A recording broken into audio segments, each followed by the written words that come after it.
Primero, Leonardo, quiero que me cuentes un poco sobre, digamos, tu reinvención como personaje público fuera de Venezuela. ¿En qué anda Leonardo Padrón en este momento? Bueno, yo he tenido la suerte que no ha sido así para muchísima gente, y por eso tengo que subrayar la palabra suerte, de que mi exilio no ha sido tan devastador, ¿no? Es decir, de alguna manera pude continuar en lo que es mi oficio, que es contar historias. Eh, Sin duda, bueno, ya tenía el aval de más de 30 años escribiendo historias para la televisión de mi país, pero yo nunca me había afanado en intentar hacer el crossover, porque bueno, estaba bastante cómodo en mi país, tenía siempre un horario estelar, el canal me consentía, me dejaba que yo escogiera mi elenco actoral, me iba muy bien, en fin, estaba bien pagado, o sea, tenía lo mejor de los mundos y me daban chance incluso de escribir de dedicarme después de cada novela a escribir, a volver a mi literatura, a trabajar mi libro de poesía. Entonces podía como eh, cumplir con todo eso. Cuando viene ese cambio de vida tan inesperado que nos ha tocado a tantos venezolanos, yo logré eh, conectarme con la televisión que se hace en Estados Unidos y que se hace en México. Entonces he seguido contando historias para la televisión. Entonces eso ha sido, bueno, para mí muy gratificante. Tuve, por supuesto, que aprender a trasladar una cantidad de términos, es decir, no a contar la calle venezolana, sino a contar la calle mexicana, a tratar de generar unos códigos, o sea, que fueran procesados de la manera eficaz por el público hispano, que es tan variado, tan variopinto aquí en Estados Unidos, que hay gente de todas partes. Y bueno, nada, ya he escrito, estoy en el tercer proyecto que escribo para Televisa. Ahorita estoy escribiendo un proyecto de 85 capítulos para Televisa y para Univisión, ¿no? México y Estados Unidos en simultáneo. Estoy escribiendo por allí algo que todavía no puedo decirlo públicamente, pero me tiene entusiasmado, que es una serie para Okay. streaming. Y bueno, estoy ahorita justamente con la alegría del lanzamiento de este proyecto con Audible, ¿no? Esa plataforma de Amazon que bueno, que es la proveedora de contenido en español más grande del mundo en términos de audiolibros. Y entonces, bueno, eso, estaba como, no he dejado de trabajar, felizmente. Claro, justamente en este contar historias, bueno, esto tiene que ver mucho con Fuera de Serie, que es este nuevo proyecto del que queremos hablar hoy, ¿no? ¿En qué se va a diferenciar Fuera de Serie a Los Imposibles? O sea, un poco vamos a poner en contexto a una persona que quiera escuchar el programa en Amazon. Es una pregunta crucial, importante, porque no son las entrevistas de los imposibles montadas en la plataforma de Audible. Eh, Okay.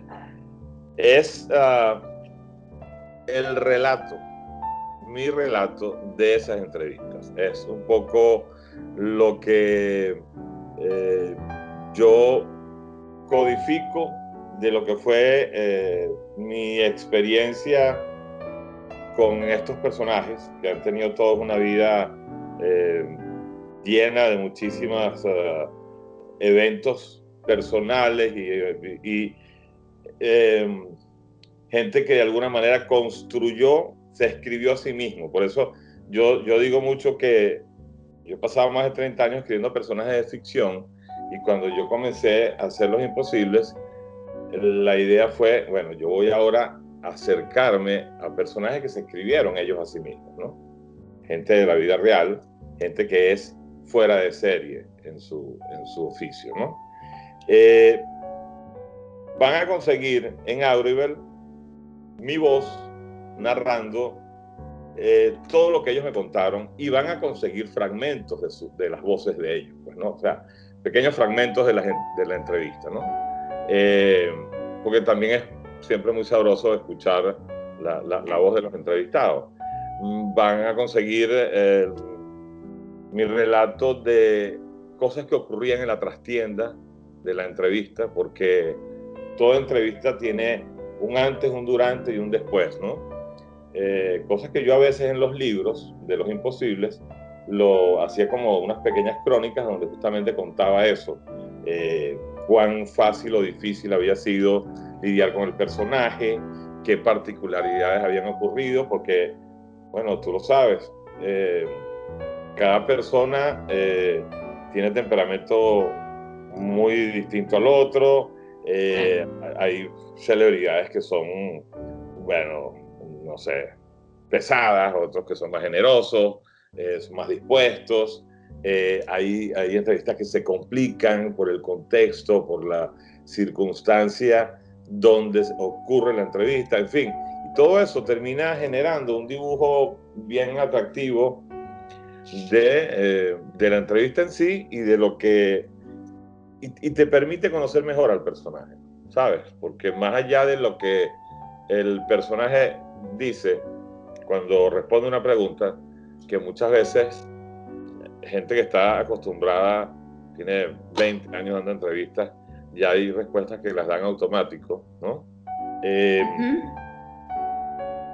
Cuando tú cuentas un poco cómo el personaje se enfrentó a ciertos momentos de la entrevista, eso te dice más del personaje que su propia respuesta. Entonces, todo eso lo van a encontrar en estos capítulos de audio. Entonces, más que ver las entrevistas, que escuchar las entrevistas, lo que vamos es a escucharte a ti contando las entrevistas, porque además es algo que haces de forma magnífica, ¿no? Es contar estas entrevistas. Sí, claro. Y por ejemplo, te ilustro rapidito, Facundo Cabral, que es un cantante que ya murió lamentablemente, pero es un tipo que tuvo una vida rocambolesca, que se podían escribir 10 películas y 5 libros sobre su vida, porque desde pequeñito, un tipo que confiesa que ya a los 10 años era alcohólico, imagínate tú. O sea, desde pequeñito le pasaban cosas tremendas, ¿no? Entonces, claro, yo, digamos, cuento todo lo que él me relata, los hitos importantísimos, decisivos de su vida, todas las adversidades, todo el río crecido que era su vida, y voy a la vez haciendo un correlato de lo que fue mi experiencia con él en el momento de la entrevista. Claro, entiendo. Otra cosa es que veo que en la presentación que se hace del programa se habla de que los entrevistados son como las distintas caras del éxito. Yo quería preguntarte, ¿qué es el éxito para Leonardo Padrón? ¿Va asociado inexorablemente a la fama o no?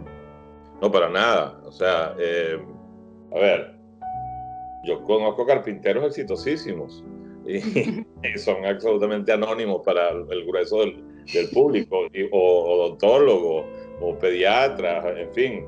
Exitoso es alguien que logra consolidar su vocación de manera eficaz, que logra ser muy eficiente en su pasión de vida. Es decir, oye, tengo el sueño de ser escritor, tengo el sueño de ser cantante, tengo el sueño de ser runner. Y bueno, sabes que tienes una cantidad de obstáculos que salvar. El escritor tiene que vencer a la página en blanco, el actor tiene que vencer el miedo escénico, tiene que hacer que la memoria lo acompañe, que todo el cuerpo se convierta en una herramienta de trabajo de forma eficiente. El runner tiene que superar una cantidad de récords, tiene que superar el cansancio, en fin. Cuando tú logras superar todo eso, estás siendo exitoso en lo tuyo. La vida está llena de pequeños éxitos cotidianos y de pequeños fracasos cotidianos, ¿no? A veces cuando uno se levanta con muchísimas ganas de no hacer nada, pero bueno, tienes como la voluntad, te impones la voluntad de trabajar, y al final de la jornada, oye, logré escribir 4 páginas decentes, tu éxito ese día, ¿sabes? Es una cosa muy distinta a la fama. ¿Y cómo fue, Leonardo, que hiciste la selección de los personajes? Porque para aquellos que no han leído Los Imposibles, bueno, creo que ya son 5, o sea, es la quinta edición, ¿no? Han salido 5 libros con, creo que 20 entrevistas cada libro, si no me equivoco. 7 libros, 7 libros. 7 ya. Sí. Entonces, claro, son un montón de personajes reconocidos, personajes muy, muy interesantes en sus distintos ámbitos. ¿Cómo hiciste la selección? ¿O vamos a tener también varias fuera de serie? Bueno, en principio, eso tuvo mucho que ver con los pedimentos de Audible, ¿no? Ellos querían, primero que de alguna manera fuera un contenido que generara insumos a quien lo consumiera a propósito de arrojar claves, ¿no? Para estimular eso que llaman el desafío de tu propia vida. Pues, o sea, mira, vamos a contar historias de vida de gente que uno cree que llegó al éxito de forma automática o que estaban predestinados al éxito y no, resulta que tuvieron una vida muy complicada, tuvieron una cantidad de obstáculos enfrente y que básicamente le hicieron un caso inmensamente tajante a su vocación, a su pasión de vida. Y entonces, gracias a esa terquedad, gracias a un temperamento que terminó resistiendo toda esa epidemia de adversidades, bueno, lograron lo que deseaban. Entonces buscamos, por ejemplo, 10 personalidades de la cultura hispana que fueran ampliamente conocidas, ¿no?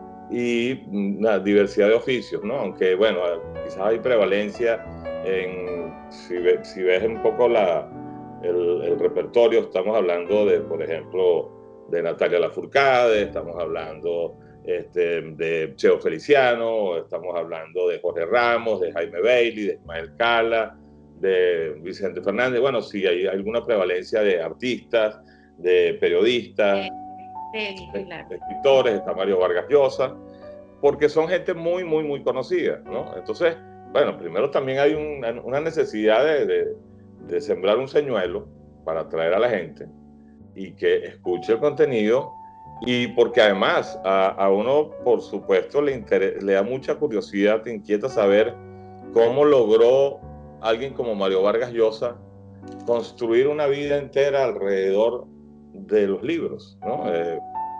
Y saber cuáles fueron sus miedos, las emboscadas que les planteó la vida, los espejismos a los que se enfrentó, los fracasos. Nos pidieron que fueran de un determinado tiempo, porque en Audible los contenidos oscilan entre las 2 y 4 horas, ¿no? Para que la gente vaya oyéndolo, no sé, pues, mientras entrena, hace ejercicio, camina, arregla la casa. Creo que además ahorita es una herramienta extraordinaria para sentir que no estás perdiendo el tiempo y que, o sea, estamos viviendo una vida multitasking, ¿no? Nada mejor que de repente estar recibiendo insumos por los oídos mientras estás haciendo algo con el resto de ti.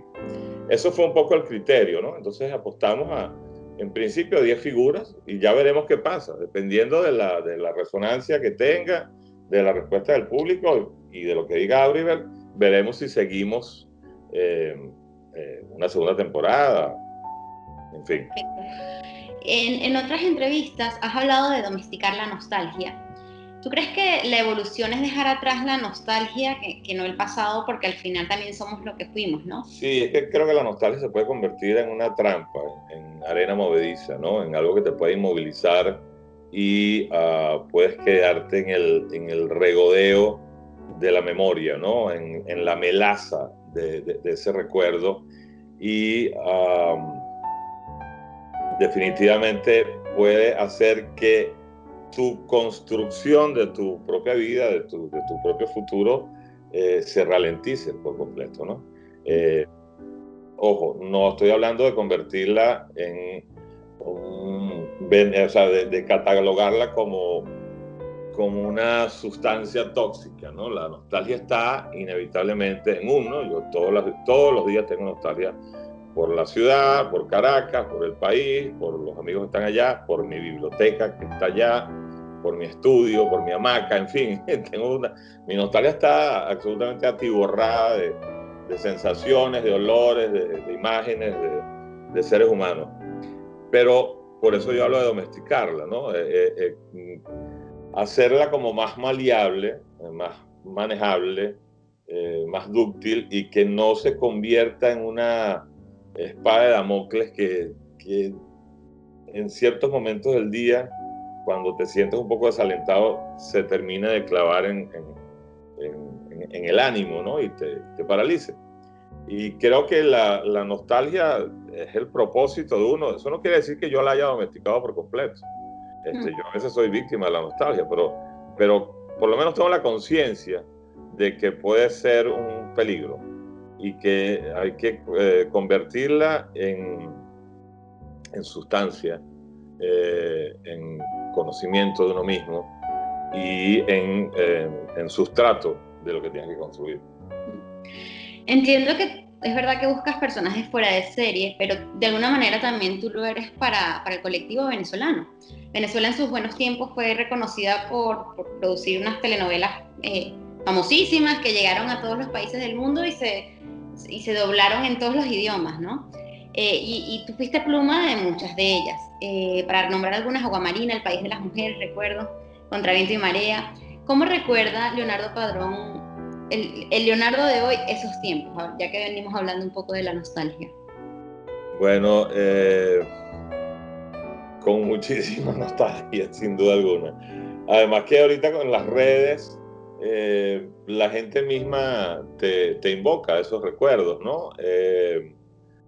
Están esos famosos TBT de los jueves, que entonces la gente pone los actores que trabajan conmigo, ponen fragmentos de las novelas donde trabajaron, entonces la gente inmediatamente empieza a comentar, es una lluvia de comentarios que van todos amarrados a el país que éramos y que ya no somos, ¿no? Porque obviamente somos un país muy distinto, ahorita es un país absolutamente devastado, borroso, nebuloso, que genera muchísima tristeza, nos arrasa anímicamente a todos. Entonces, las telenovelas te mandan, es un viaje, ¿no? A una época y te acuerdas la prosperidad que tenía el país. Por ejemplo, hay novelas mías que eran superproducciones, una novela como Cosita Rica o una novela como Ciudad Bendita. Ciudad Bendita era una historia que se desarrollaba buena parte de ella en un mercado, como decirte el mercado de coches, porque fue el mercado en el que yo me inspiré, y ese mercado se construyó en un solar inmenso que quedaba en La Yaguara y habían más de 300 extras diariamente allí. Imagínate nada más el catering, ¿no? Alimentar a los 300 extras, imagínate todo el despliegue técnico, escenográfico, de vestuario. Esas eran cosas que se podían hacer en la Venezuela de antes y podías contar una historia con valores de producción muy atractivos, ¿no? Y ahorita ni siquiera se está produciendo novelas allá. De hecho, esas novelas mías, ahorita hay 2 novelas mías en pantalla en Venevisión. ¿Cómo se llama? La Mujer Perfecta, que la reestrenaron hace poco, y creo que estaba terminando La Vida Entera. Entonces, bueno, yo sin duda alguna fue una época de plenitud en mi oficio, donde yo había conquistado un nicho de trabajo muy sólido, donde ya tenía además el privilegio de contar las historias que me daba la gana. El canal tenía una confianza inmensa en mí, casi que ni tenía que entregarle sinopsis, sino que me reunía en un almuerzo, les decía, tengo esta historia, les contaba la historia y decía, bueno, listo, luz verde. Y se activaba todo. Ahora, bueno, todo es mucho más complicado, pero bueno, fue lo que nos tocó, ¿no? Para los que estamos fuera de la pantalla, esto te preparó para, digamos, la época Netflix, porque estás haciendo cosas, ¿no? Pero es muy distinto crear telenovelas a crear series. Mira, yo estoy muy contento con lo que estaba ocurriendo en los streaming, ¿no? Con las historias que se están contando allí. Me parece que era, bueno, necesario que se recodificara la forma de contar historias, que se modernizara, que se apostara por ese lenguaje, que es un lenguaje mucho más audaz, en mayor velocidad, donde la sintaxis se fragmenta. Me recuerda muchísimo a la literatura, pues, ¿no? Hay ahorita contenidos en las pantallas de streaming que están hechos de una forma tan sólida y tan atractiva en términos de estructura narrativa, que me recuerda a eso, a la literatura o al buen cine, ¿no? Entonces, a mí me parece maravilloso porque las pantallas se han convertido en una ventana inmensamente masiva y por no decir lo que está pasando ahora que estamos en cuarentena, ¿no? En el confinamiento, que muchísima gente se ha volcado a los streaming. Y creo que eso está haciendo crecer a los espectadores, nos está haciendo madurar como espectadores. Tú ves que ahorita muchas estrellas de cine desean estar en series de Netflix o de HBO o de Amazon porque bueno, tienen muchísima calidad. Entonces yo celebro que actualmente el nivel narrativo de esas plataformas sea tan potente, tan poderoso, de verdad. Y para allá vamos. Y para cerrar, recuerdo una crónica que publicaste en El Nacional en el 2013 que se titulaba Se busca un país. Dejando un poco el país de lado y pensando en ti, ¿qué buscas hoy en día? Mira, hoy en día yo busco, por ejemplo, yo privilegio ahorita más la paz que cualquier cosa, la serenidad, ¿no? Tener un día sereno yo creo que es un logro tremendo, ¿no? Porque hemos tenido los venezolanos, hemos tenido ya, son 2 décadas de convulsión, 2 décadas de irritación permanente, de sobresalto, de surcados por el signo de la angustia y de la incertidumbre. Quisiera dejar de tener incertidumbre, quisiera tener cada vez más serenidad. Creo que definitivamente uno tiene que construirse su propio país. Y tu país es, bueno, lo que yo llamo la parte afectiva de uno, ¿no? Tus hijos, tu familia, tus amigos, tus placeres. En mi caso, yo he tenido aquí que construirme una nueva biblioteca, ¿no? Porque me sentía en la orfandad absoluta, sin mis libros, por supuesto. No tiene la magnitud de la que construí durante más de 40 años, ¿no? Pero he estado haciendo como mi pequeño país, ¿no? No sé si estoy ahorita geográficamente en el lugar definitivo. No quisiera que yo estoy ahorita viviendo en Miami, no quisiera que este fuera mi lugar definitivo. Pero bueno, ya ahí es especular inmensamente sobre una materia tan inaprensible como el destino, ¿no? Quisiera desembocar en una ciudad que se parezca a mis apetencias cotidianas, ¿no? En una ciudad como la que estás tú, por ejemplo. Madrid, es maravillosa. Es lo que te voy a decir, Madrid. Todos los días pienso que soy demasiado afortunada. Sí, sí. Es una ciudad fantástica. Es una ciudad que me quita el sueño porque ya he tenido pequeña fortuna de vivir en etapas breves allí y bueno, primero que ahí está como el líquido amniótico donde uno viene, pues, ¿no? Efectivamente uno siente la noción de madre patria. Pero bueno, sobre todo hay una efervescencia cultural que, bueno, le hace señas a uno por todos lados, ¿no? El vivir afuera y no vivir adentro, ¿no? Como, por ejemplo, Miami es una ciudad donde todo el mundo está dentro de las casas, ¿no? Bueno, no sé. A mí me gusta la vida de las grandes ciudades, yo soy un animal urbano. Yo Caracas la disfrutaba mucho en su afuera también, era primero fui un peatón irreductible durante mucho tiempo y la caminé de forma salvaje, disparatada e improvisada mucho, mucho. Y después, bueno, gocé mucho sus espacios formidales que se han ido diluyendo. Y ojalá vuelvan, ¿no? Pero no me quiero aferrar a esa nostalgia del futuro. Claro. Bueno, Leonardo, muchísimas gracias y escucharemos en Fuera de Serie. Buenísimo. Gracias a ti por la oportunidad y encantado de saludarte. Un besito. Y bueno, chao.